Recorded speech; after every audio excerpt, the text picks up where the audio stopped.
300 साल पुराना मंदिर तोड़ने पर बवाल। ये समझ में नहीं आता कि 300 बरस पुराना मंदिर अतिक्रमण कैसे हो सकता है। बुलडोजर का ब्रेक फेल। तो सच को तो सच मानना पड़ेगा। हमारे माथे मत कीजिए, अब जेपी नड्डा जी को बोलना चाहिए। सियासत का कैसा खेल। भाजपा के तमाम पार्षदों के प्रस्ताव के ऊपर नगर पालिका के अध्यक्ष सतीश दुहारिया जो भाजपा से हैं, उनके द्वारा ये प्रस्ताव पारित किया गया और उसके बाद में ये अतिक्रमण हटाया गया। धार्मिक भावनाओं का नहीं ध्यान। शिव मंदिर के ऊपर जिस प्रकार से बुलडोजर चलाया गया है और जिस प्रकार से ड्रिलिंग मशीन के माध्यम से शिवलिंग के ऊपर प्रहार किया जा रहा है, ये हम सब के हृदय के ऊपर प्रहार है। विकास के नाम पर क्यों बने अनजान। आज अगर हमारी कोई बात सुन रहा है तो आप मीडिया हो जो हमारी आवाज को उठा रहे हो। हम सीधा सीधा न्याय चाहते हैं, भोले बाबा को यहाँ पे पुनः स्थापित चाहते हैं और हमारी जो दुकानें, मकान, घर बेघर हुए हैं, अरे किसी को रोजगार दे के देखो। दुकानें तोड़ना तो बहुत आसान है। आस्था पर आक्रमण।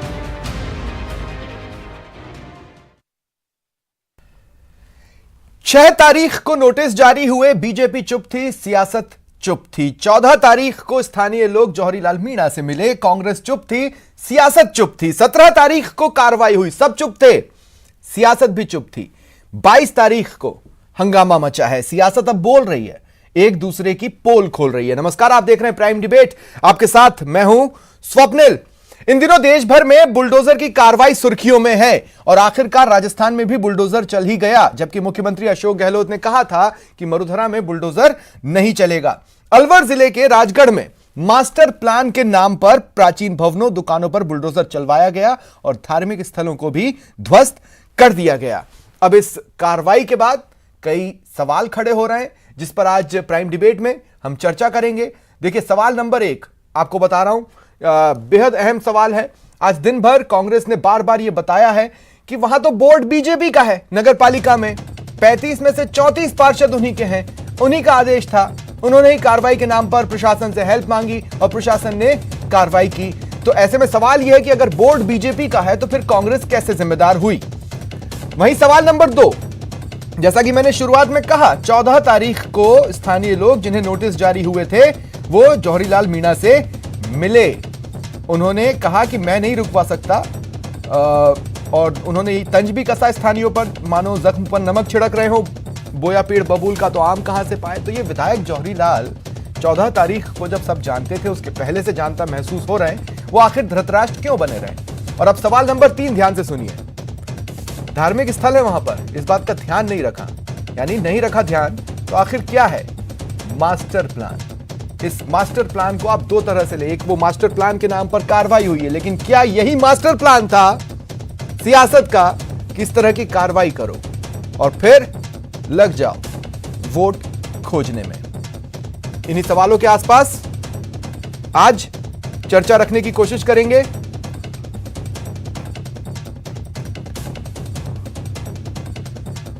और मेरे साथ जो गेस्ट जुड़ रहे हैं, अरुण शर्मा जी कांग्रेस नेता हैं, मेरे साथ जुड़ रहे हैं। मनीष पारीक जी बीजेपी नेता हैं, अमितोष पारीक जी विश्व हिंदू परिषद से हैं, एसपी मित्तल साहब वरिष्ठ पत्रकार हैं, आपको कुछ ही देर में स्क्रीन पर दिखाई देंगे। डॉक्टर वरुण पुरोहित राजनीतिक विश्लेषक हैं और बाबूलाल धायल राजगढ़ ग्राउंड जीरो से मेरे साथ जुड़ रहे हैं। आप सभी का स्वागत करता हूं मैं न्यूज 18 राजस्थान पर। लेकिन पहले बाबूलाल, मैं आपके पास ही आ रहा हूं।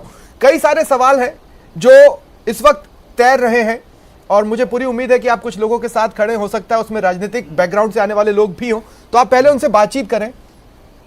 बिल्कुल ना, जो कस्टोडियन का कागज है ना, उनको कहती है। देखिए स्वप्निल, दिन भर हंगामा रहा, बड़े बड़े नेता आए आज राजगढ़ में। डॉक्टर किरोड़ीलाल मीणा दिल्ली से अपने सारे कार्यक्रम छोड़ करके राजगढ़ आ गए। बाबा बालकनाथ भी इस वक्त राजगढ़ में है और इस वक्त डॉक्टर किरोड़ीलाल मीणा राजगढ़ थाने में आ गए हैं और यहाँ के जो नगर पालिका के ईओ हैं और एसडीएम है, उनके खिलाफ लिखित में एफआईआर दर्ज करने के लिए लोगों के साथ में बैठे हुए हैं कि एफआईआर दर्ज कीजिए, नहीं तो मैं यहाँ पर अनिश्चितकालीन धरने पर बैठने जा रहा हूँ। डॉक्टर किरोड़ीलाल मीणा, क्या लगता है आपको, क्या सुनवाई नहीं हो रही तो धरना ही देना पड़ेगा? यूं तोड़ फोड़, और वो हमने इतिहास में पढ़ा था, औरंगजेब ने बहुत मंदिर तोड़ दिए, बड़ी बर्बरता की। लेकिन वो सीमाएं भी गहलोत सरकार पार कर गई। एक 300 साल पुराना मंदिर, और ऐसा कह रहे थे अंदर मार्केट में कि किन्नरों का राजस्थान में एकमात्र पुराना मंदिर है राजगढ़ में, इस कॉलोनी में था, जिसको ध्वस्त किया गया। मूर्तियों के कुछ टुकड़े कचौड़े में ले गए, कुछ नालियों में डाल दिया। एक कैसी भी हालत में बर्दाश्त नहीं किया जा सकता। नहीं तो एफआईआर में वो लोग क्यों नहीं जिन लोगों ने प्रस्ताव दिया, पालिका वाले पार्षद? ये तुष्टीकरण कांग्रेस का स्वभाव बन गया, तुष्टीकरण करना। लेकिन मैं कहना चाहूंगा कांग्रेस के नेताओं से कि आप जहांगीरपुरी में तो पहुंच गए, आप कह रहे हैं हमने जो संविधान है उस पर बुलडोजर फेर दिया। तो राहुल गांधी जी ने ऐसा बयान दिया, ट्वीट किया, तो मैं राहुल गांधी जी से कहूंगा एक बार राजगढ़ में भी आकर देखो। यहाँ तो संविधान की धज्जियां उड़ा दी, जिस संविधान की आप बात करते हो ये चलने वाला नहीं है। इतना स्टूडियो से स्वप्निल का सवाल है कि यहाँ पर बोर्ड तो बीजेपी का है, एमएलए भले ही कांग्रेस का हो, लेकिन सर्वसम्मति से प्रस्ताव लिया गया नगर पालिका में, तो कसूरवार तो बीजेपी भी बराबर की है। बैठ के सर्वसम्मति की प्रस्ताव ले लेता हूँ एक मकान को तोड़ने की, क्या उतनी पुलिस आ जाएगी? क्या एसडीओ साहब आ जाएंगे?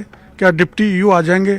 क्या एमएलए वहां बैठ जाएगा राजगढ़ मुख्यालय पे? नहीं, इसमें पूरी तरह से कांग्रेस है। और कांग्रेस इसलिए है कि कांग्रेस के एमएलए कह रहे हैं तुमने तो अमूल का पेड़ बो दिया, आम कहां से खाओगे? यानी कांग्रेस का बोर्ड बनना चाहिए था, तुम तो बीजेपी का बैठा दिया। और अगर 34 के 34 पार्षद मेरे पास आ जाए, मेरी पार्टी में आ जाए, तो न तो मंदिर टूटेगा न मकान टूटेंगे। ये तो इन्होंने तो मजबूर किया, वाद किया। जब नहीं आए तो एमएलए साहब, सत्ताधारी दल के लोगों का बुलडोजर चल गया और सारी कॉलोनी को ध्वस्त कर डाला।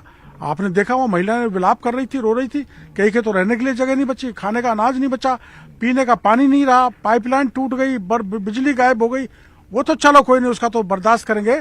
लेकिन जिस ढंग से बर्बरता पूर्वक मंदिर को तोड़ा है, हिंदू आस्थाओं का अपमान किया है, हमारी भावना को ठेस पहुंचाई है, ये मैं पार्टी के नेताओं से भी बात करूंगा, पार्टी अध्यक्ष जी से निवेदन करूंगा कि नाना इस पे तो ऐलान जंग होना चाहिए, सड़क पर उतरना चाहिए, दो हाथ इस सरकार से लगाए। ऐसे कब तक बर्दाश्त करेंगे?